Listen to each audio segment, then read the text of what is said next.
Assalamualaikum warahmatullahi wabarakatuh. Yang terhormat Dr. Iqbal Barlian, Magister Pendidikan, dan Dr. Dwi Asmidiani, Magister Pendidikan. Sebelumnya perkenalkan, nama saya Nur Jasim Azhara dari kelas Indralaya dengan Prodi Pendidikan Ekonomi. Dalam video ini saya akan mempresentasikan penelitian proposal saya yang berjudul Efektivitas Pembelajaran Secara Dalam Jaringan pada mata pelajaran matematika di SMA Negeri 2 Palembang. Adapun pokok pembahasannya yaitu bab 1 pendahuluan, bab 2 kajian pustaka, bab 3 metode penelitian. Baiklah, saya akan melanjutkan bab 1 pendahuluan. Langsung saja ke latar belakang.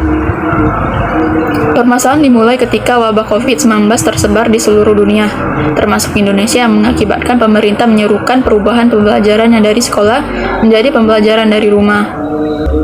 Diberlakukan pembelajaran dari rumah mengharuskan siswa dan guru berpartisipasi aktif dalam perubahan yang begitu cepat untuk memahami teknologi demi keberlangsungannya belajar. Namun, dengan diadakan pembelajaran berbasis teknologi ini, apakah penyerapan ilmu yang diterima siswa sama seperti pembelajaran di tatap muka? Atau peralihan teknologi yang begitu cepat membuat siswa belum siap? Rumusan masalah. Berdasarkan identifikasi dan pembahasan masalah yang telah saya paparkan tadi, maka rumusan masalahnya yaitu apakah pembelajaran matematika pada siswa kelas 12 IPA 2 di SMA Negeri 2 Palembang memenuhi efektivitas pembelajaran secara dalam jaringan? Tujuan yang dicapai dalam penelitian ini yaitu membandingkan efektivitas pembelajaran dalam jaringan selama pandemi COVID-19 pada mata pelajaran matematika dan menganalisis respon siswa terhadap pembelajaran secara dalam jaringan selama pandemi COVID-19 pada mata pelajaran matematika. Manfaat yang dicapai yaitu teoritis dan praktik. Dalam teoritis, hasil penelitian ini diharapkan dapat menambah ilmu pengetahuan khususnya yang berhubungan dengan proses pembelajaran dalam jaringan pada mata pelajaran matematika. Secara praktik, manfaat dengan diadakan penelitian ini adalah menumbuhkan semangat siswa belajar mandiri dan mendorong siswa agar motivasi belajar siswa meningkat. Bab 2 kajian pustaka. Tinjauan teoritis.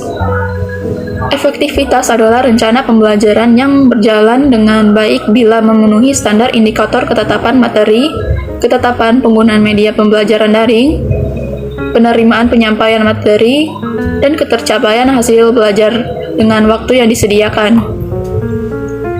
Afifatur Rahmawati berpendapat bahwa efektivitas pembelajaran dapat dilihat dari aktivitas siswa yang selama pembelajaran berlangsung, respon siswa terhadap pembelajaran dan penguasaan konsep siswa. Pembelajaran merupakan proses seseorang dalam penyerapan ilmu yang diterima kemudian disimpan ke dalam memori. Pendidikan akan terus berlangsung seumur hidup yang dikenang sampai akhir hayat.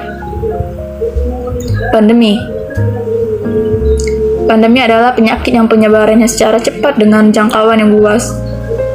Penyakit virus corona COVID-19 adalah penyakit menular yang disebabkan oleh virus SARS-CoV-2.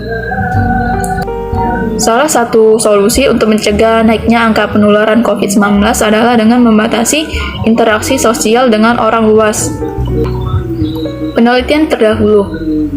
Saya menggunakan referensi dari Dwi BC et al. 2020 yang berjudul Analisis Keefektifan Pembelajaran Online di Masa Pandemi COVID-19 dan dari penelitian Rosmita 2020 yang berjudul Efektivitas Pembelajaran Daring, Studi Kasus Hasil Pembelajaran Mata Pelajaran Ekonomi Kelas 10 IPS SMA Negeri 9 Tanjung Jabung Timur.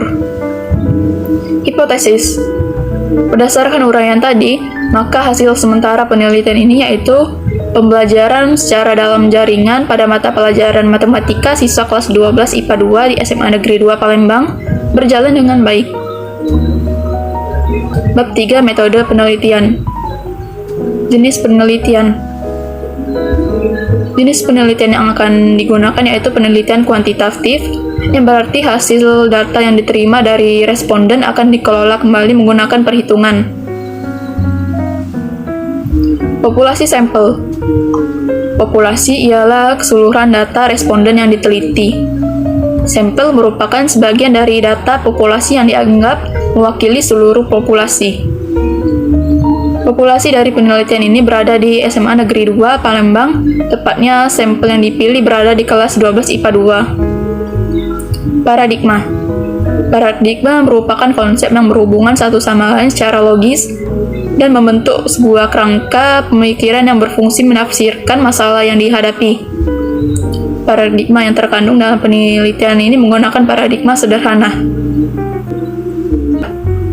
Variabel. Terdapat dua jenis variabel dalam penelitian, yaitu variabel independen sebagai penyampaian materi dan variabel dependen sebagai pemahaman matematika. Independen dapat dikatakan variabel mempengaruhi, sedangkan variabel dependen yang berarti dipengaruhi. Teknik pengumpulan data. Pengambilan data penelitian menggunakan teknik pengumpulan data, yaitu berupa penyebaran angket. Pernyataan tersebut dijawab oleh siswa dengan memberikan centang pada kolom yang disediakan. Pengumpulan data menggunakan non-probability sampling di kelas 12 IPA 2. Kisi-kisi instrumen. Kisi-kisi instrumen terbagi menjadi subindikator materi pembelajaran 5 soal, aspek pembelajaran 7 soal, respon pembelajaran 11 soal, media pendukung 3 soal, dan perangkat jaringan 4 soal. Teknik analisis data. Tahapan analisis data merupakan komponen penting dalam mengetahui hasil akhir dari penelitian. Maka, untuk mendeskriptifkan data, dapat diperhitungkan dengan teknik analisis data statistik inferensial menggunakan si kuadrat. Baiklah, sampai di sini saja presentasi proposal saya yang berjudul Efektivitas Pembelajaran Secara Dalam Jaringan pada mata pelajaran matematika di SMA Negeri 2 Palembang. Bila ada kesalahan kata, saya mohon maaf. Saya akhiri. Terima kasih.